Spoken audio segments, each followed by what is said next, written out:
Hey everyone, I'm Brandon. On this episode of Movies Ruin My Life, Brent East and myself compare Back to the Future to Buddhism, George Orwell, and line breeding in an attempt to piss off the entire internet, and even stop the show to shit-talk Terminator Genisys.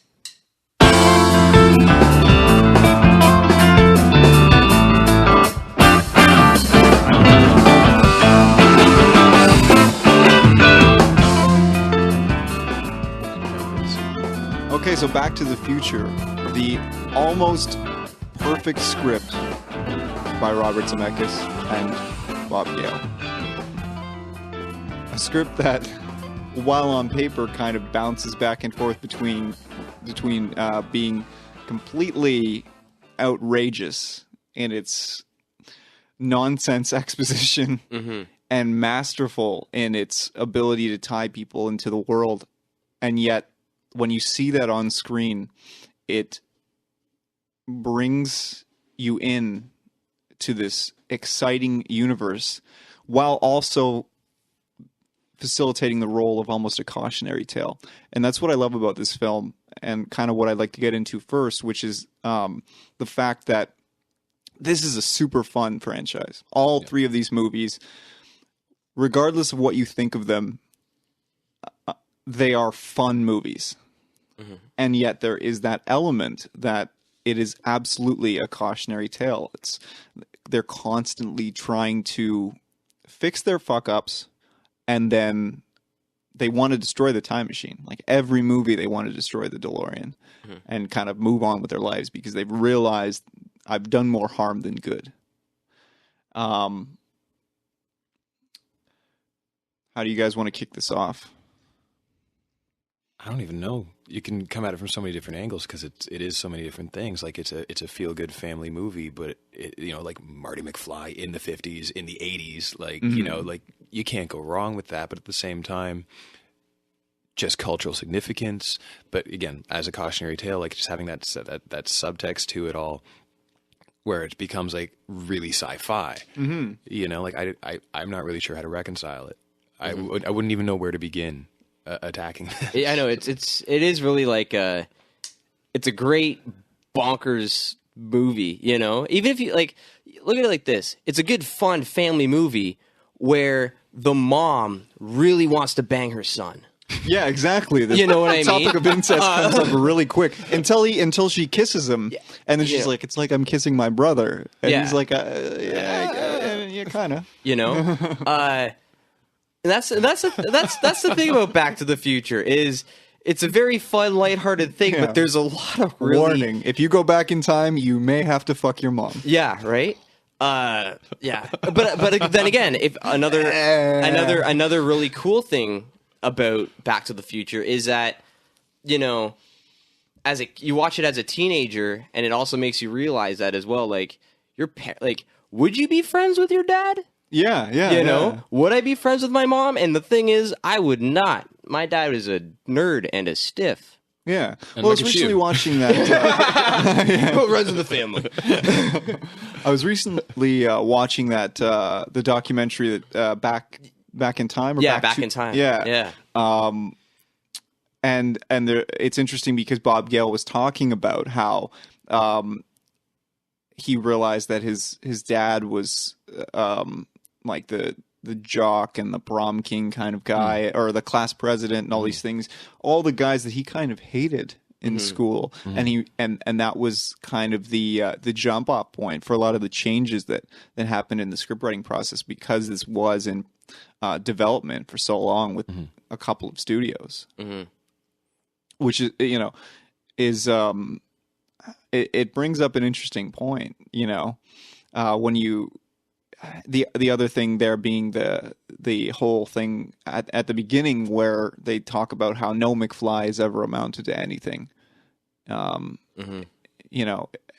then Marty goes back and subsequently almost changes his future for the better, but still is grounded in the fact that he just wants his life back. He's happy with that. If it's a little bit better and he gets to help his family be happier and so forth, then that's a different thing. But he as a character doesn't want the world to be a different place. And again, it goes back to that whole cautionary tale thing, where you think, okay, my job sucks. I don't have enough money in my bank account. Like I spent $150 today on something that it turns out I don't fucking need. Yeah. But from movies like Back to the Future, I've learned to reconcile all that as I still get to live in this amazing world and be self-aware, and be, I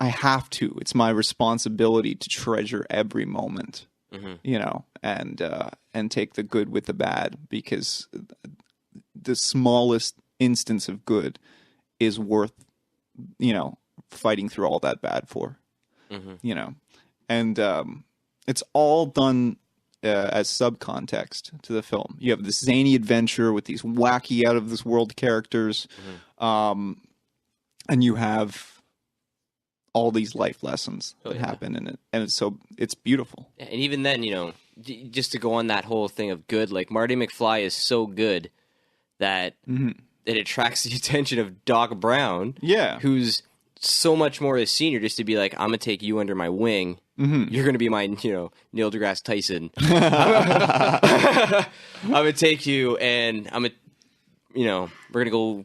I'm gonna educate you. And that's so interesting too, because he doesn't. They don't another thing that they did so well with the script is they don't spend 15 minutes introducing Marty to Doc and going through that whole sequence.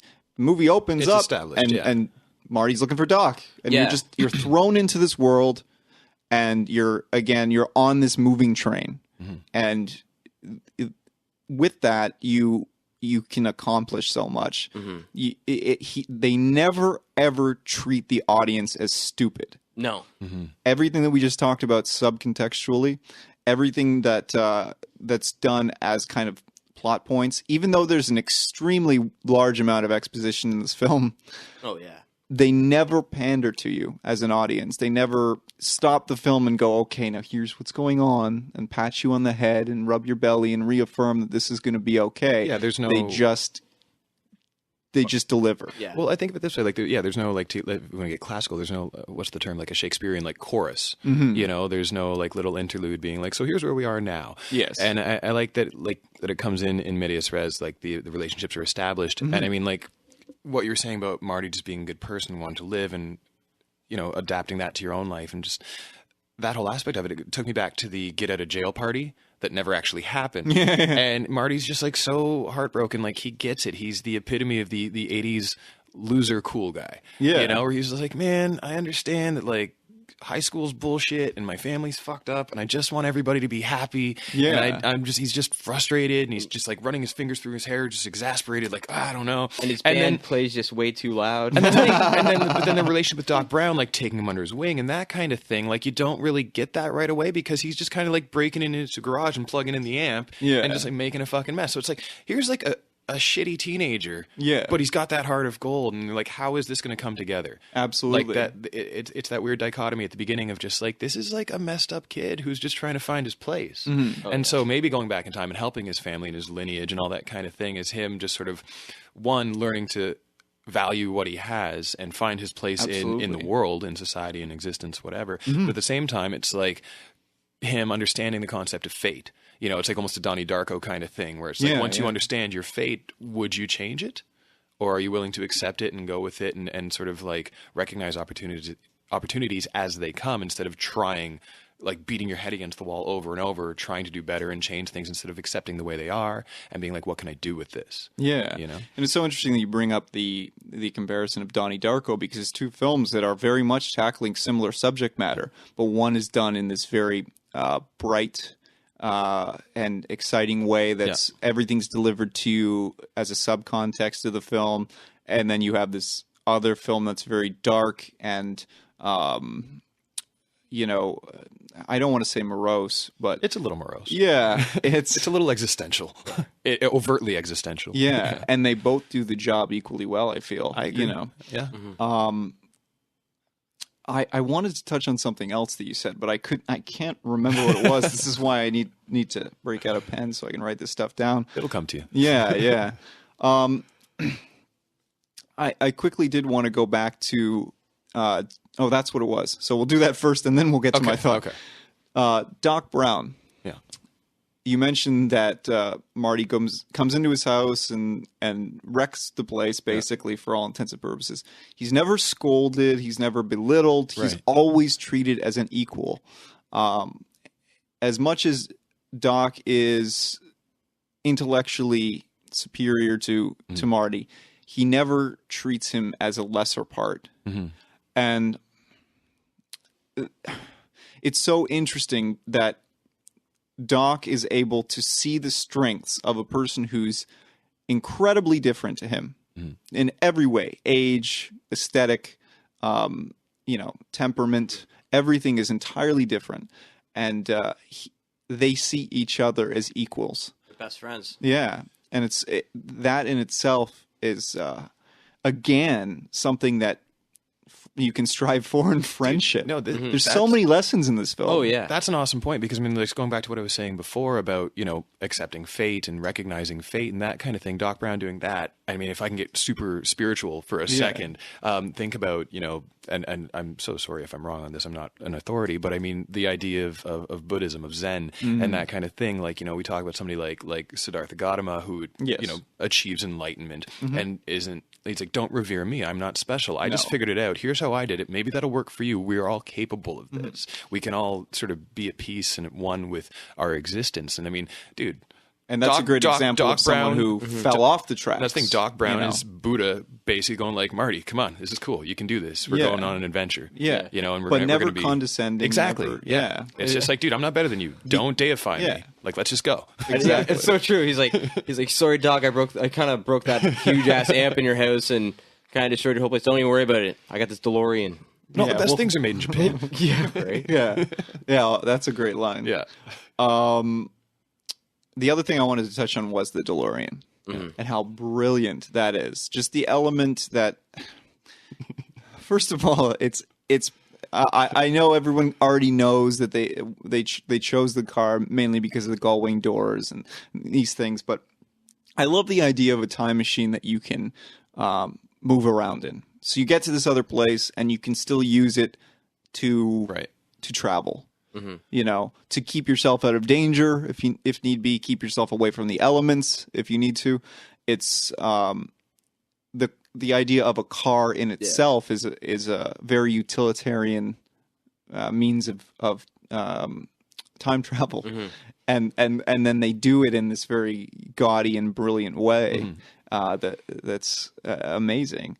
And I remember seeing the DeLorean for the first time as a kid and just wanting one bad. We all did. Yeah. Even now, if you just see a DeLorean on the street, it's like, there's cameras on phones. You can just walk right up one and be like, hey, you sound picture me like this? And like pretending like you're looking at your watch at somebody else's car. I saw one I saw one in a parking lot at a strip mall in Mississauga, and the license plate did say out of time. Nice. And I was like, I'm going to bring people here because it was there often. It was good. But no, I know what you mean. And it's like, and by now everybody knows that, like, it's a shitty car. Yes. It was incredibly, like, and yet poorly they're still engineered on the road in large part. And that's the thing. And I wonder if I don't wonder, I'm sure this is the case, but I mean, like, there was a contest recently for like the DeLorean aficionado meetup in the States where if you enter a raffle, you might win a DeLorean that's been fully restored. And people are finding out ways to maintain them and that kind of thing. And I'm sure there was always a fan base, but Back to the Future, imagine like what it did for that. Absolutely. Right? Like, all those kids growing up and now have like the income to be like, I'm going to, midlife crisis. Some people buy a motorcycle, some people buy a DeLorean so they can relive Back to the Future. There's still, like $30,000 or something, like fully restored? That's weird. That's more than a 60s Mustang fully restored. Yeah, exactly.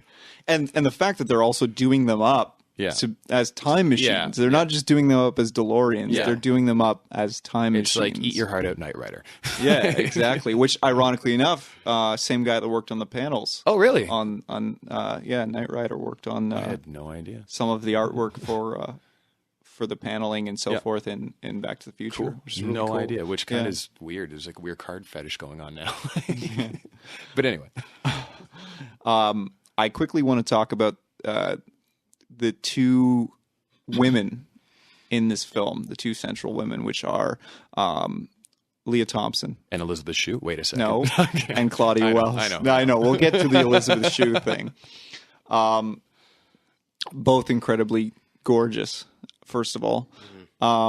And, you know, just both dynamic performances, super present in the film with the very small amount of screen time that they both actually had. You know? Yeah. You very much knew what their characters were about. You knew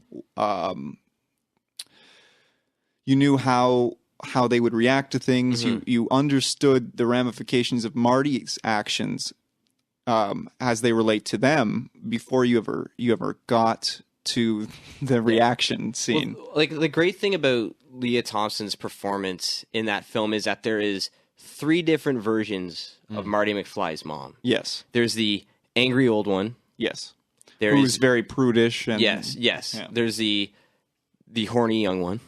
Yep. You know. which is my favorite. Yep. Yeah. That's everyone's favorite. And then there's, you know, Let's just keep talking about the horny. and there's the revised, you know, At the end, yeah. at the end where she's, you know, nice and laissez-faire and shit. yeah, and Yeah. and totally awesome. And the great thing is, look at how young Leah Thompson was when she had to portray that role. Yeah. You know what I mean? She had to have. Did you say young or hot? Both. I wasn't listening. I was just thinking about. I said you hot. Actually, it was But anyway. Anyway, yeah, she has a wicked range in that. You know what I mean? Mm-hmm. Whereas, you know, necessarily Marty McFly's girlfriend Yeah. doesn't really have. Jennifer. Device. Yeah, But she's beautiful. she's a babe. But we were going to go up to And- the lake. Yeah. And, well, I love that. I love that he. Simple pleasures. Well, I love that he has. Yeah, exactly. He has a girlfriend. He has a. Sweet jacket.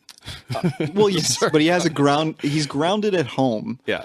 In that, you know, he's found young love for whatever that amounts to later on, and he loves his family and he's grounded in all of that, and he finds, like you said, these simple pleasures, borrowing the car and going up to the lake, you know, these little notes that she writes for him, these kinds of things, and these are all things that harken back to our teenage years. Yeah. You know. And also the thing that I love about that, and I know it's not at all related, but you both read 1984, right? Mm-hmm. I don't even have to ask that, but I figured I might as well. Even if you haven't, everybody knows what it is. Yeah. So the scene where the moment in the book where she fake falls and puts the note into Winston's hand, and he opens it up and it just says, "I love you." Mm-hmm. And I can remember being like, "Oh, that's such a cutesy teenage moment in this super serious, Very dark, demented book." It's like it's a necessity of the world, but at the same time, it's just like, but that actually happens even when it's not a necessity. It is Yeah. universality, right? Is that Yeah. a word, universality? Yeah, right, you know what I mean? It's love, man. Yeah, It's everywhere. love. It's like the Fifth Element. Let's not get into that. But no, that was the thing. Just talking about you know, Marty McFly's character and sort of his comfort zone, his place, his family, his mentor, his girlfriend, the lake, and the simple pleasures and that kind of thing. I don't know if this is something you wanted to talk about later. If it is, we can. I have bring no it up idea later. what I'm doing, so feel free. Okay, cool. Because I'm like, what about, was it Eric Stoltz? Yeah, Was the it original. originally Yeah, like we've seen the test footage and that kind of Yeah, thing, yeah. and I mean, like, I think that's worth talking about. Where it's just like, you know, Michael J. Fox coming from like Family Ties, Yeah. and just his. But he whole, was their first choice. Yeah, but I mean, that his whole vehicle, then doing it with Eric Stoltz and having that and seeing it, like, I kind of liked him in it. I kind of want to see that movie just because I want to see how different the character is, like how we relate to him in a different way. I've seen Zemeckis talk about it. Yeah. And we need to talk more about Robert Zemeckis, which we'll do after the break. Yeah. But he's very very much an Eric Stoltz fan. Yeah. And I can see why he would believe in him. Like you said, in some of the test footage, there are these glimmer moments of what we've come to know as Marty McFly. Yeah. But But taller. taller and more emo. He listens to a lot of The Cure. His favorite band isn't Huey Lewis and the News; it's The Cure. Yeah. A little different movie. Actually, let's talk about Huey Lewis later. But. Yeah. Oh, don't you worry. We'll be getting into him, and we'll be getting into him if we ever do an episode on American Psycho as well. You know. Oh yeah. There you go. Anyway, okay, sorry. Zemeckis. Yeah, he talks about continuing to shoot out of this willful need to see this project through. He knew in the early stages that Michael J. Fox was the right call, right? And he should have stuck to his guns, but he was in fear that the movie wouldn't be made, and so he did what needed to be done to keep the project on the rails. And it has nothing to do with Eric Stoltz, and I believe that. I don't think that he's lying about that and patronizing Eric Stoltz. Right. I think that he wrote a film with a character a certain way, and unfortunately, it wasn't the right choice. It's like if we had seen a version of Star Wars with Kurt Russell in it. Would it be bad? No, but it would definitely be different. It would be totally different from Han Solo has an eye patch. You happen to have Harrison Ford in on the test readings, and right. I love we all his know energy. that story. Yeah, exactly. And it's the same thing. We all know the Eric Stoltz story where we knew he was in the running for it, and they wanted Michael J. Fox more, and he is ultimately the right choice. And I mean, it's always interesting. Like I saw a meme the other day of just like it was like a BuzzFeed thing or something like that. It was just like, look at all the roles that Nicolas Cage almost had. Yeah, over the past, it's unbelievable. 20 years, and it's like, holy shit. And I was like, I don't want to see any of these movies. Yeah. but that was the thing. Just the Eric Stoltz one, I just feel like it would be such a different movie. It's like if it's Christopher Nolan doing Interstellar instead of Steven Spielberg. You know what I mean? It changes it completely. And I'm always just kind of curious to see what it is. But Back to the Future, going back to the topic, it is what it is because Michael J. Fox just embodied that so well, right? Well, it's just Michael J. Fox has that in any role that he has ever played. He is kind. He has an instant likability. Except for like in The Frighteners, we're like, I was going to say Frighteners, We're going to try to make, but even then, we're going to try to make Michael J. Fox a bit of a dick who at the end of the movie is still pretty kind. So fucking endearing. You know what I mean? Yeah, you just want to hug that man. Yeah, whereas with Eric Stoltz, it's like I didn't put a timeline on him. Okay, cool, good. Yeah. But with Eric Stoltz, he doesn't have that innate kindness about him, Yeah, but he does have another element that, to go back to Brent's point, that it would be nice to see it. Eric Stoltz, as an actor, from everything I've seen up to present day, he has a hope about him. Mm-hmm. He has a cynicism, but he has an underlying breath of hope in everything from his delivery to his demeanor.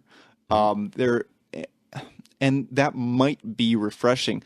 More so, ironically, in 2 than in 1. Just being a little more wide-eyed at that situation, right? Mm-hmm.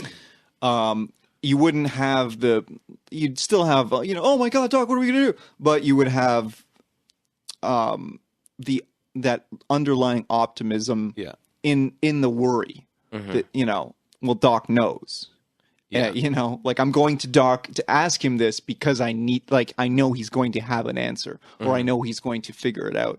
And so you wonder, maybe if the film had been successful down the line, if the franchise could have still maintained its kind of both cult status and larger than with him, and that's commercial success. But I mean, as well.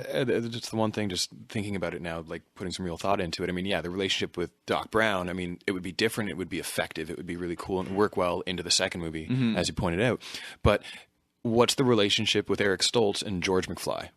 Yeah, I just wanted to talk right? about Crispin Glover, who is fantastic, because that guy, I'm pretty sure Forever Young is written about him. Sure. He still looks the same, looks more great. or less. Yeah.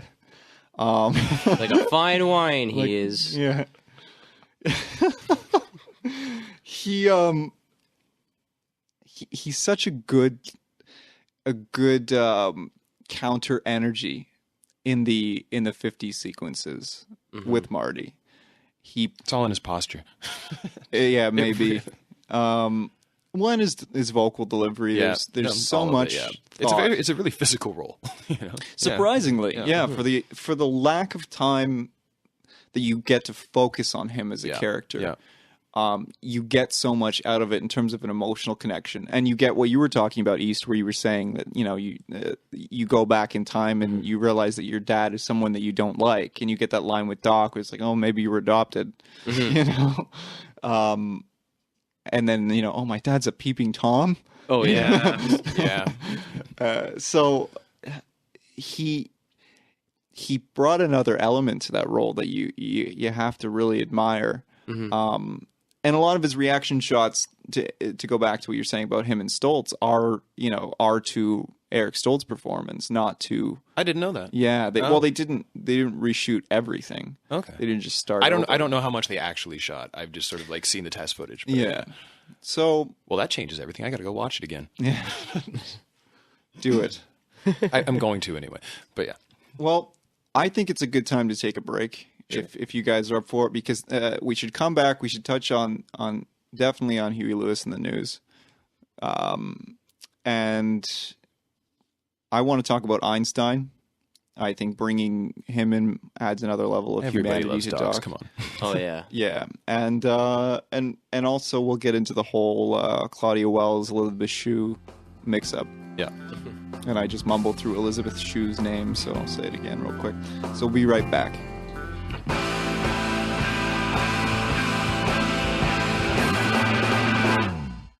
However you're taking part in this episode, please don't forget to leave comments, share, reach out to us so we can keep the conversation going.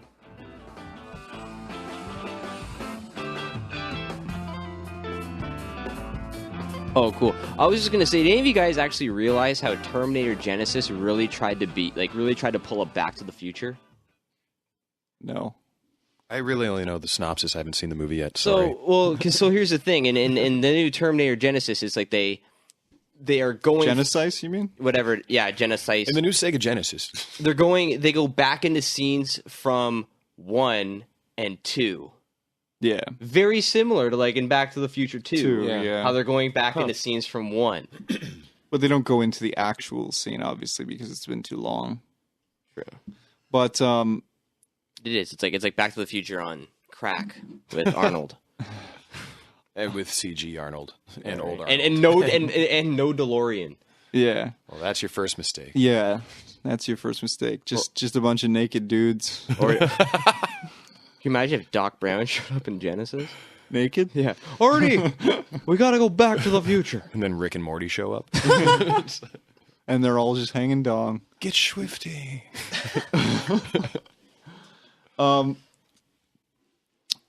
See, I had a thought, and you just completely Sorry, man. That shit. That comparison is interesting. All I wanted to say was that I'm totally when Terminator GenisYs comes out on DVD and Blu-ray, I'm just going to go to every store selling it, and I'm going to take a red marker and just circle the Y in every one and put like a little SP, like an English teacher would, on every one, and just give like a C-.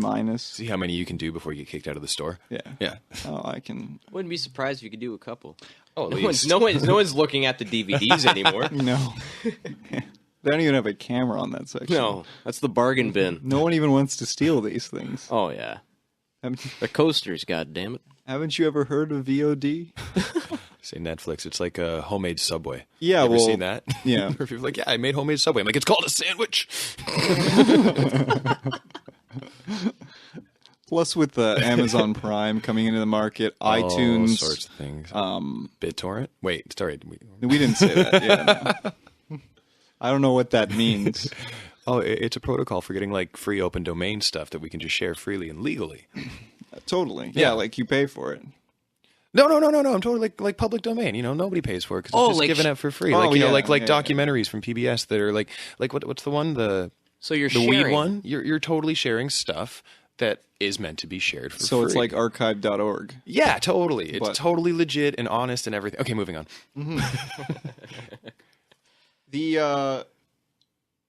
the IMDb score on Back to the Future is 8.5, which is really fucking good. Yeah. And it speaks to how this film has affected so many people. Mm-hmm. One of the things that I think back to when I first saw this as a kid and that I wanted to get into was my love for sheepdogs. It was like between Einstein mm-hmm. and that fucking dog in Looney Tunes. In the cartoon with the other coyote. Yeah. Hey George. And clocking in. Clock in and clock out and, try and kill each other in between. That like cemented my love of just these messy, furry, lovable little balls of hair. Little pooch. Yeah. And it's interesting how it adds a level of humanity to Doc Brown's character. He's not just an eccentric recluse. Yeah. Hanging out with a little kid. Mm-hmm. Yeah. Like he still needs companionship. He needs love on some level. It's an interesting way of reminding the audience that he is human and vulnerable without making him human and vulnerable much of the time. Mm-hmm. Obviously, when he gets shot up by Libyans in a mall parking lot, your mortality he's vulnerable. Yeah. Mm-hmm.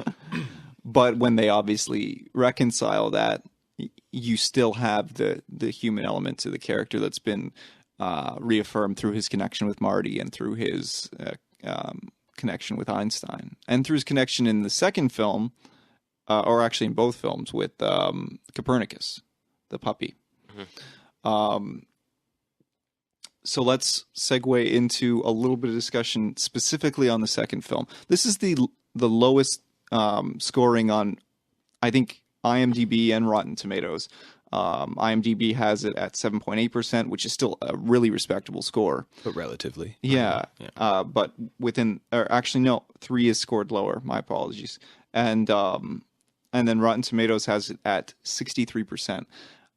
I'm not going to lie to you. I'm on the side of Rotten Tomatoes. Rewatching these films, I think 3 is better than 2. I agree. Yeah. I'm on the fence, but just because it's kind of about perspective.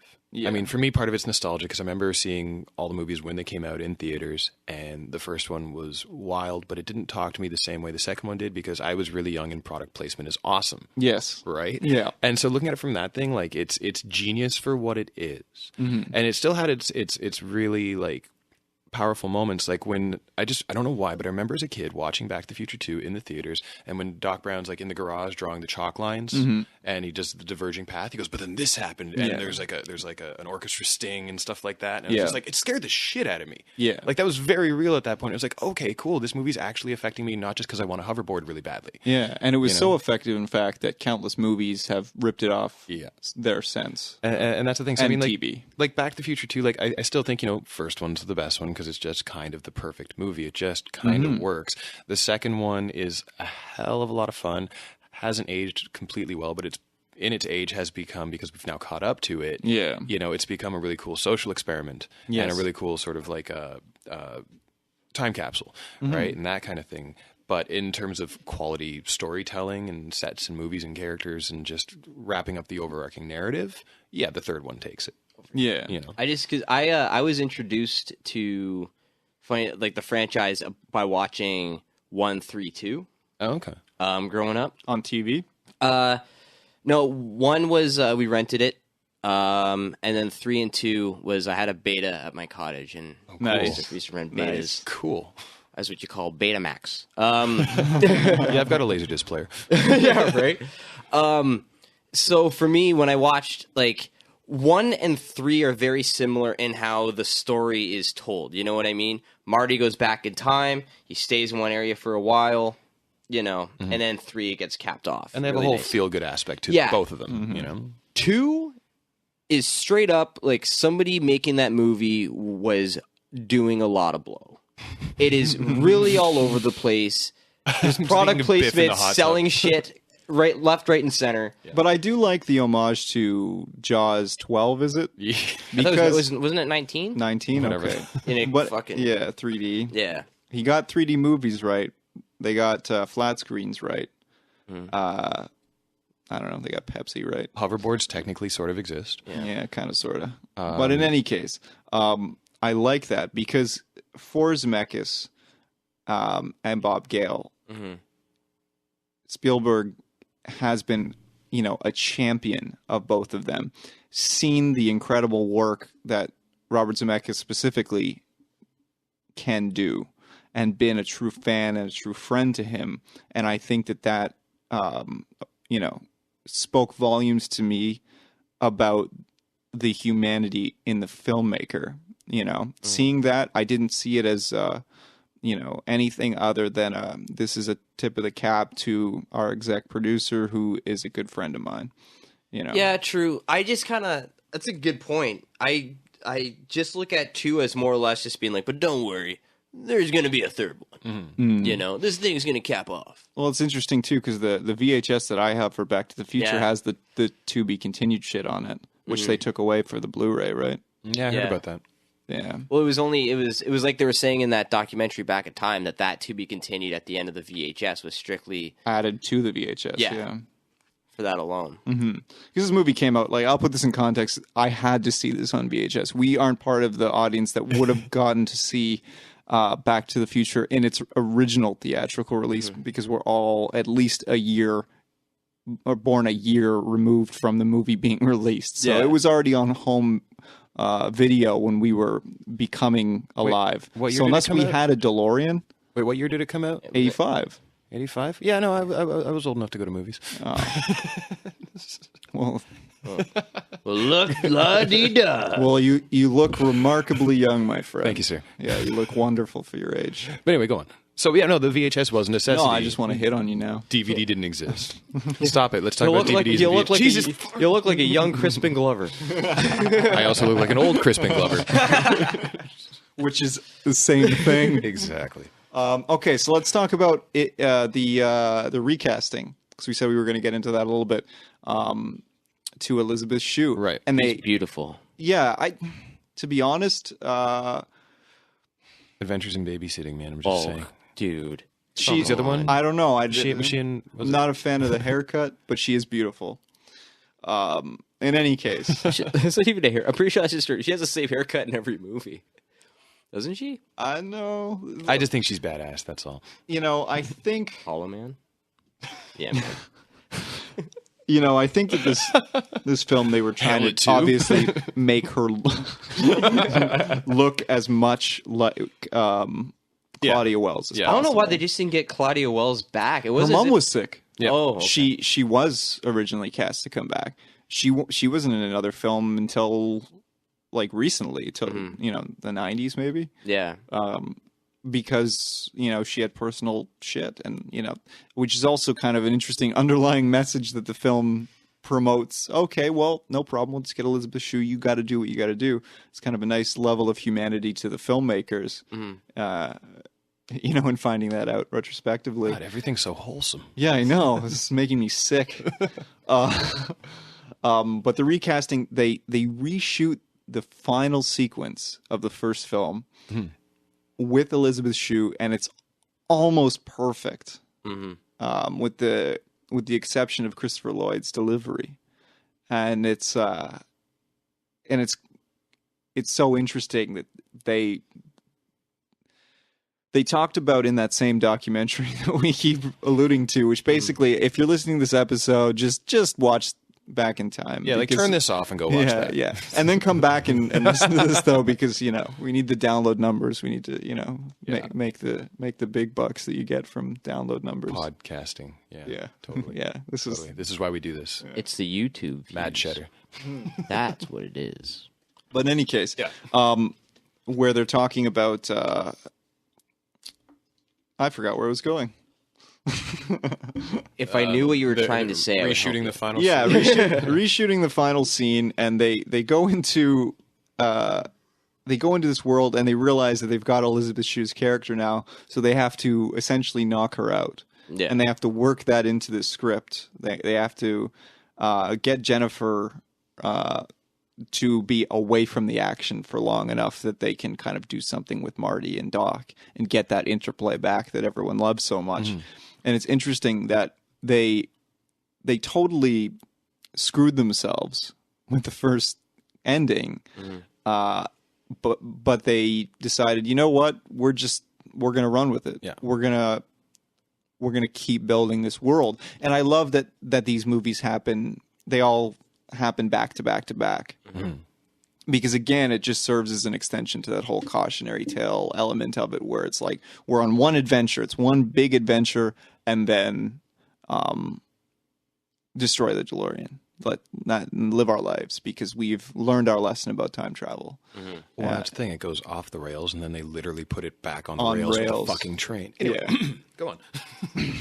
That was a great scene, though. Yeah, and what is we're gonna? No, let's do it now. What the hell is that kid pointing at in the final scene when his family, like the family, shows up? Oh, and he's yeah. like, is that like him saying he has to pee to the?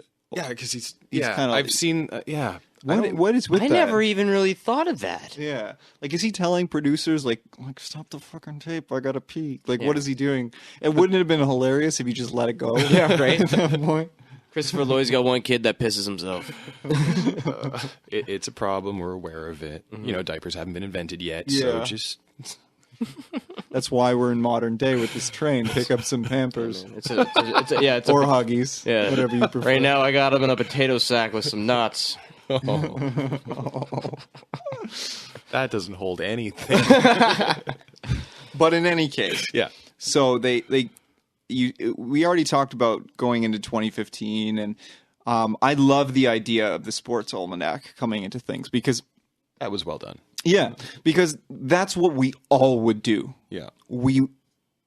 And it shows as good as Marty is, it's the first chink in his armor, if you will. It's that first moment where he is not the noble character, and he decides that he's going to make his world for the better.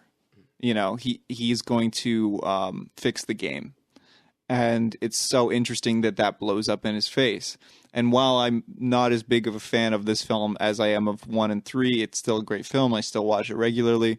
But that is such a unique element of this film that just let's play with this. You know, if you could change the rules, if you could have an edge, would you do it? And it brings in a whole nother subcontext to the franchise.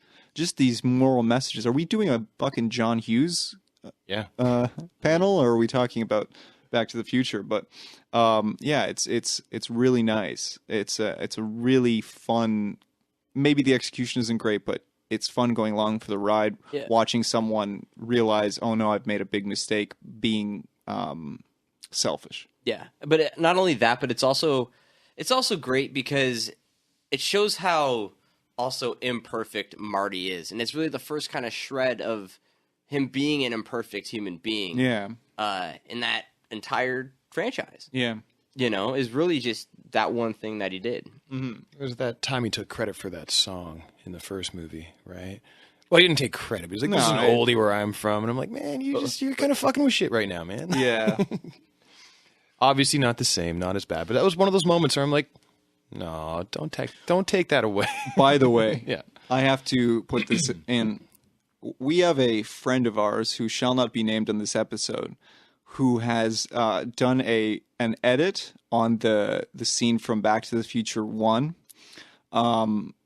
where instead of he puts on the headphones on his dad, and he starts it up, and it's Eddie Van Halen, and then he's like, you know, "Silence, Earthling, I am Darth Vader," you know, like that whole thing.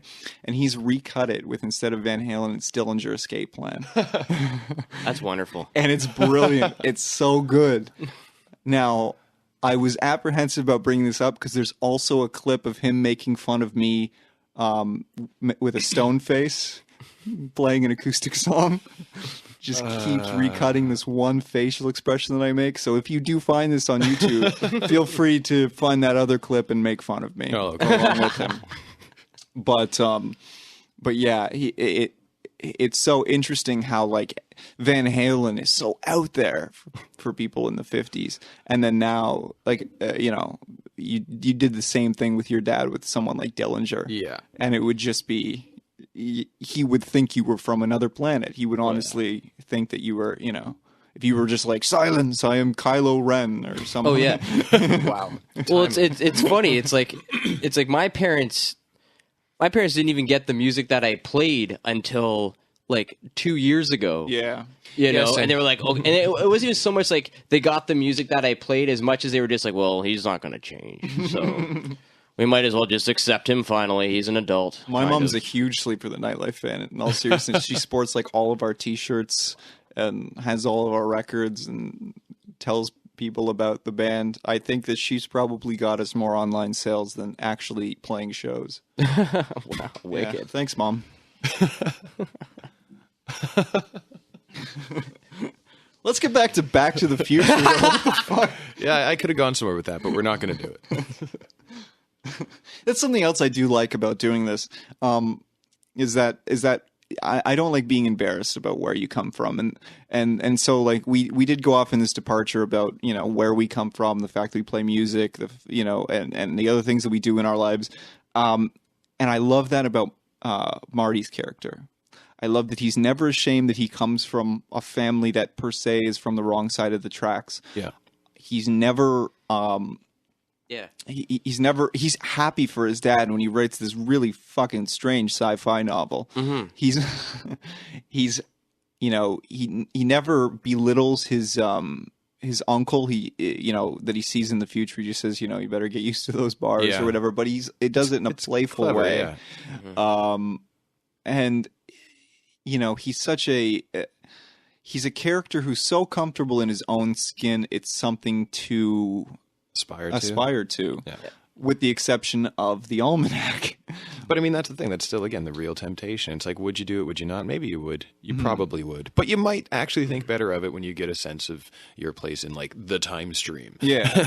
But even just to touch on just how like comfortable Marty is with his family, he doesn't. Even the changes that do happen in his life, he didn't do them because he felt like it was going to bring his family riches. He was only doing that because he didn't want his dad to, you know, continuously He be found this wiener he didn't- get him picked on by Biff. He was just like, man, Dad, just get a fucking pair of balls and just don't let people fucking throw you down. No, man. he didn't screw with anybody. Yeah, You know? he just wanted his dad to be happy. And also, he gave his dad what he was on some level hoping for from his dad, in that he gave him that kick in the butt and pat on the back for his creative endeavors. Yeah, Yeah.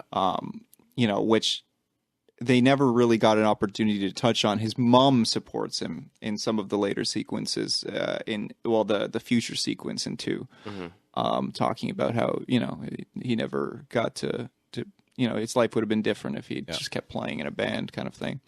But he very much almost took on a paternal role with his own father, and that's so interesting. Well, I was about to say, yeah, like, in order to get a fatherly lesson from his father, he had to give his father a fatherly lesson. And Yeah. we could have sentences like that going all day long. Yeah. No, this series is so fucking good.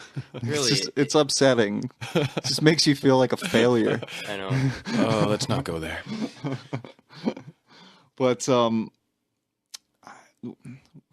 I'm overwhelmed with moments I want to talk about Oh, I here. know. If anyone else wants to jump in, feel free. By all means, lead the way. Yeah, it's so wide, Back to the Future, because there is so many things to talk about in it. How it nailed down time travel. Yeah. You know what I mean? That's a whole discussion within itself. You know what I mean? The relationship between, you know, Marty and Doc, how there is a huge age gap, but they literally are the best friends, man. Yeah. You know, they're better friends than a lot of other sidekicks in other movies. Yeah. You know what I mean? And then there's also just the whole family aspect of it. This movie tackled so much in an hour and 43 minutes. It is insane. And you can, and that's why I think we love it so much. And that it is an overwhelming topic to talk about. Back to the Future. There's so many elements to it, especially that first movie. You know what I mean? Yeah. It's incredible. The I'd like to kind of segue into 3 and kind of just bounce back and forth between 2 and 3 because again, it's very hard to cut up these movies because they the chronology is so close. They are, in fact, basically one large film. Yeah. I love the idea that Doc has found himself happy in a simpler time. You know, he's shed a lot of he's shed a lot of the the hardships of the 80s and 90s culture, that he never fit into. And he found a place where he relates. And it's so odd that this man who is a scientist and a doctor, and he's an advanced thinker, finds this solace in a simpler time. Ignorance is bliss, man. Mind you, a pretty girl might have something to do with that, because you can find yourself happy anywhere that there's companionship. Yes. And I mean, that's the thing, though. It's just because I just, even now, real life, I have friends who are just like, man, I wish I lived in the Wild West. I'm like, you would die in a week. Yeah. Because you're a normal person. Yeah. You don't have the wherewithal. You haven't been raised in that world. You don't have the skill set necessary. Whereas a genius scientist might. Yes. You know, and it's that kind of thing. Like you said, he's a man of science. He's one of the smartest people in the world. Dude invented fucking time travel, and he goes back to go live on the range And be a blacksmith. Yeah. Yeah.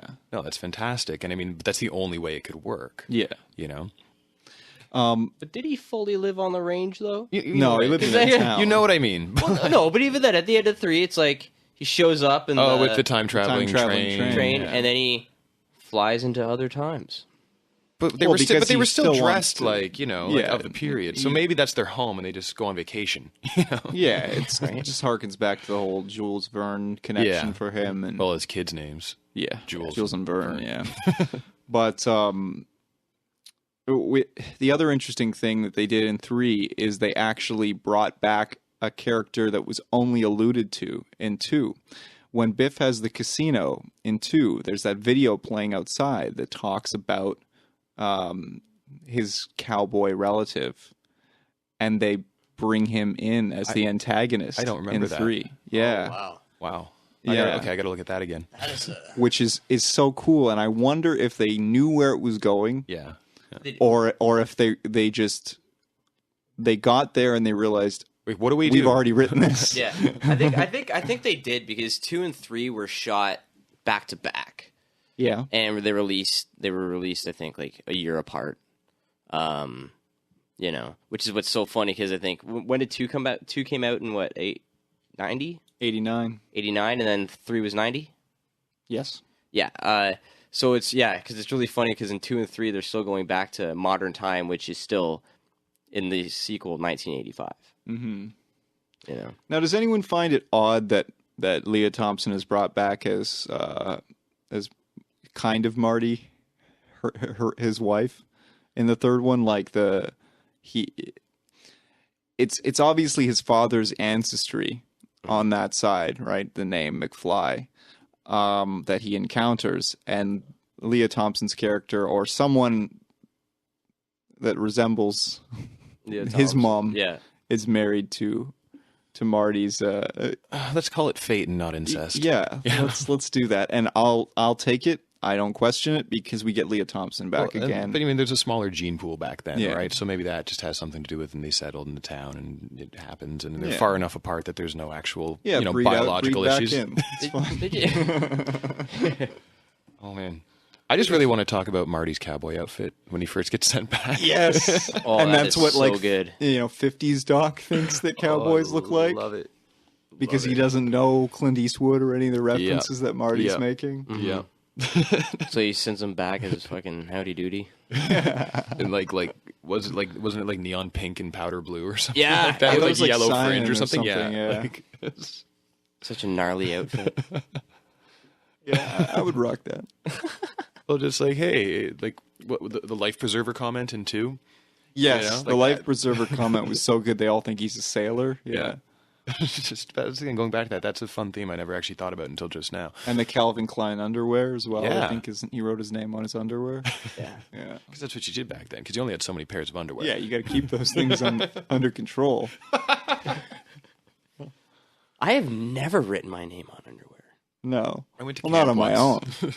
Yeah, I think I went to camp when I was a kid. My mom wrote them on there. But yeah, Seriously? I'm pretty sure. I'd have to go see if I can find those somewhere in the basement of my parents' house. I'm sure they're still there with my name. I'm going to stop talking. Yeah. I had that for pajamas because I shared a room with my brother. Ah. And- You didn't want to be wearing your brother's interesting. PJs. Yeah, and it was like, well, fuck, man, you'd get matching shit all the time. Oh, know? your parents did that? No, my aunts did that. My parents were like, Don't Stop match it. these. don't match them. Yeah. It's complicating everything. Yeah, but well, actually, my mom was like, "Don't match it." My dad was like, "We need it. We'll grow into it. It's fine. Yeah. That's an investment." Yeah. Okay, so the Wild West, the callback to Biff's ancestry is great. The callback to the clock tower, erecting the clock The tower, use of the photograph again. is great. The use of the photograph. There's so many things that stay loyal to the series. Great writing, and that's why 3 does it for me more than 2. In that, I think 2 is better if you observe it as a bridge piece, as that kind of Empire Strikes Back or Two Towers or something like that, where you need 2 to get from 1 to 3. Absolutely. But I can sit down and watch 1, and I can sit down and watch 3. But it's only when I kind of marathon the movies that That I you can really, watch 2. really want to see 2. I totally agree. Well, with I mean, you on and that. the fundamental issue there is just that, like, 3 is a very cerebral brand of sci-fi. Yes. Because it's so lo-fi. Because it's one of the things where it's still very much a science fiction, time travel, like being resourceful with your narrative and making the science work, but you're doing it in cowboy times. Yes. And that's the kind of thing. So to go from the 50s to that just seems like a regression, whereas to go forward and use that as a bridge, like you said, and then come to that in context, it's absolutely necessary. It totally makes sense. I fully agree with that. And I, again, never looked at it that way. Yeah. I'm glad we got to have this talk. It's also I find it's also pretty interesting how the sequels kind of went with American, like that franchise kind of went with American cinema, in that the first one comes out, it's got a bunch of 50s. It takes place in the 50s. The 50s were really big, like, A lot of doo-wop. Yeah, come back into the, into the 80s and stuff like that. And then into the late end, you had a lot more sci-fi kind of stuff happening. 2 comes out, they go into the future, and then 3 comes, and they're right back into the Western, the classic American Western. Yeah. Everything gets tackled. Mm-hmm. It's really great. It's a great franchise. It's good movies.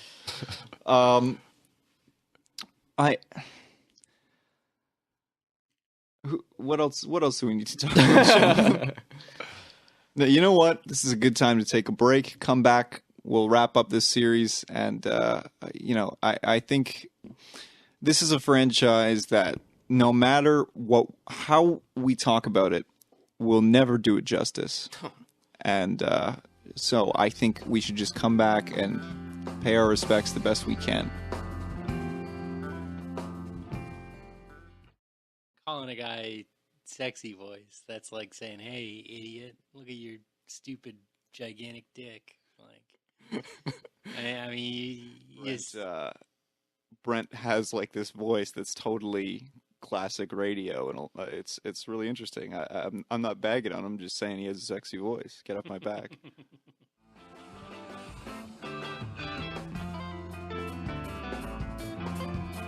Okay, so we're back, and the one thing that we haven't touched on at all, and that we should touch on, as fans of the films, is, although it is one big film, Yeah. should there ever be a remake of this film, and should there ever be a part 4 of this? Because part 4 has been kind of hinted at for a long time, and personally, it's not something I want to see. And in this generation of reboots that seems to be going on right now. Are we treading on losing some of the special nature of this film? I would say it's a classic. You know what I mean? There's just certain movies that you don't touch. Like you don't touch like Casablanca. Mm-hmm. You know what I mean? I don't think you should touch Back to the Future. There's just so much love. Like it took them so long to even get the perfect screenplay for the first movie, to even get, let's be honest, 2 mediocre sequels. Yeah. You know what I mean? Well, better than mediocre. Well, we love them because we're huge fans. You know what I mean? But 7.4 on part 3 on IMDb, 74% on Rotten Tomatoes. The audience score on Rotten Tomatoes, 78%. So clearly, audience score on number 2 is 85 on Rotten Tomatoes. But I mean, clearly loved films. But did the second and third one sort of capture lightning in a bottle the way the first one did? That's up for debate. But to say they're bad or unnecessary, I don't think that's true. No.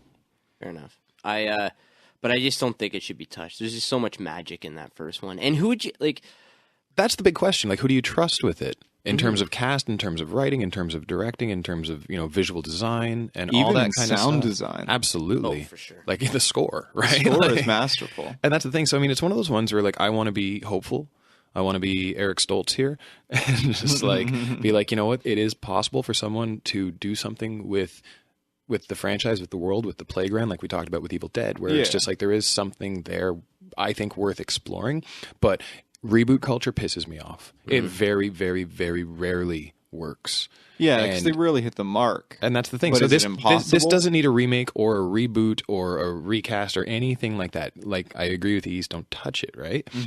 But to extend it, to have a new cast of characters and maybe some like throwback cameos, if they, whoever they may be, can, to reuse the same cliche, capture lightning in a bottle again. Yeah. Well, but for that to happen, what's Like, do you need another Marty McFly or do you need a completely different character? Let's theorize on what a reboot could mean. Because I think we all are in agreement that part 4 shouldn't happen. No, it should be a whole other arc. So if they are going the way of the reboot, let's get into what we'd like to see. Why not? Personally, for me, the jump off point is finding the DeLorean. I think if you Yeah. found the DeLorean and went to work on restoring the DeLorean, That'd be fun. that might be a good jump off point. Especially with like a totally cool like metal montage. Yeah. yeah, great. Some no, I mean- Dillinger escape plan. Exactly. right. No, and that's the thing though. I mean, like looking at like, Force Awakens, right? Where it's like the Jedi have and the Force has become like the stuff of legend. The DeLorean is stuff of legend and somebody or some group finds it. Or it becomes like some like National Treasure-esque mystery thing where they're tracking it down and following clues left by Doc Brown and that kind of thing. Like that could be interesting.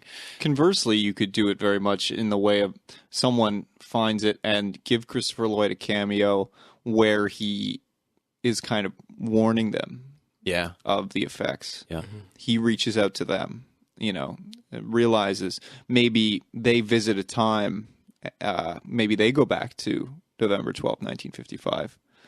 And because that seems, as they state, seems to be a crux in time. Is that a divergent point in the timeline? kind of Yeah. thing? Yeah. And 50s Christopher Lloyd, or even modern day Christopher Lloyd, sees the DeLorean and sees it's not him, it's not Marty, and you have this moment of this kind of forewarning, maybe a little bit darker than what we've seen thus far. Without going like Nolan gritty. Yeah, yeah. It And that's the thing. I think it needs to still be heartwarming in the way the original was. and they can't start from zero. They have to do Agreed. That's a shitty reboot. That's ignoring everything. Yeah, they have to still live in the world that's been masterfully created by Absolutely. Robert Zemeckis And and not- Bob Gale. And they also can't take away from any of these characters that you have loved so much. Like I even can't even fathom a reason why somebody else would want to go back in time unless Because the main reason why Marty goes, like, when he goes back in time is he's trying to fix what is shitty about, or he fixed what's shitty about his life. You know what I mean? But he goes back entirely accidentally. Accidentally fucks things up Yeah. and then He has runs- to fix it, yeah. right? I can't fathom a reason. Somebody has to fuck up. Yeah. So I like what Brandon's saying here, where it's just like somebody finds the DeLorean. Doesn't know what it is, gets in, takes it up to 88. Next thing you know, Yep. next thing you know, they're dating their mother. Yeah, right. No, I think that's interesting. That's what I'm saying. Like I have hope that it could work. You know, there is potential there, but my God, it scares me. Yeah. That it could go so awry. Out of all the reboots that you could do, there's not too many for me that are completely off the table. That's very close to being one. You know, I'm trying to think of examples now of other things I wouldn't touch, and nothing's coming to me. But I mean, I know they exist. I know there's something. If you hear that you see that article about it online, it's just like, oh, they're rebooting this. You're like, no. yeah, you just get very angry. I'm sure I see one of those a week. You flip tables. I still feel that way about Ghostbusters. I think movies that have been so loved that are like, you know, in AFI's like top 10, Yeah. don't fucking touch them. You don't have to touch them. What reason is that? Like, you don't have a reason to really redo Ghostbusters. You really don't have to do it unless you're trying to make money. You really don't have a reason to remake Back to the Future. Yeah. No. They're fucking great. You know what I mean? And in a lot of ways, they are timeless, despite the fact that maybe their one flaw is the fact that they do go forward in time. The one time that they do. But even then, like, look at how that movie pushed technology, Yeah. you know, in reality. Much in the way that a Star Trek has or something like Absolutely. that. You know? Like, there's just you don't have to do it. And even now it's like, they're so old, you know? Christopher Yeah. Lloyd is old. Would he be, you know, the Doc again? For sure. Do I really want to watch him be the Doc again? Yeah. No. Because he's not going to have those same mannerisms. Because he can't. Because he's an 88-year-old man. Yeah. I don't know. Like, I don't disagree I don't with know. you. I know, but- and I know you don't. And I know you, like, devil's advocate here. But it's just, fuck. How do you? I know it's scary. You can't I don't want to recapture that movie. I don't want to be the producer who has to put that together. No way, In man. any case, I think we should wrap this up because we could We're just hypothesize. going to about- develop a treatment right now Yeah. and try to shop it around. Yeah. All right. Any final thoughts on Back to the Future, gentlemen? It's great. Don't touch it. Yeah, and Crispin Glover just doesn't age. Yeah. And Leah Thompson is still hot. Oh, I just want to tell you guys, remember, this is just the beginning of the conversation. We want to continue it on with you. So please go to our site, yell at us, find us on Twitter. For this episode, we're using the hashtag BTTFMRML. Back to the Future Mermel. right on. Or you can just hashtag MRML Mermel if you want. And we'll find you. I'm at Not Brandon Fleet. You guys want to offer up your Twitters? I'm at Ant East. And I am at Twice Sliced. Nice. Now, if you're watching us on YouTube, you can find us on iTunes, Stitcher Radio, SoundCloud, or your choice podcatcher.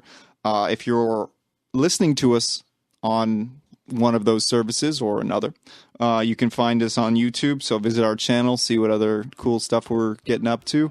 And thanks for listening. We'll see you later in the future. Unless you're listening to this. Yeah, we are in the past, talking to you from the past, you in the future, and we'll see you again in the future where we will again be talking to you from the past. Thanks for hanging out with us.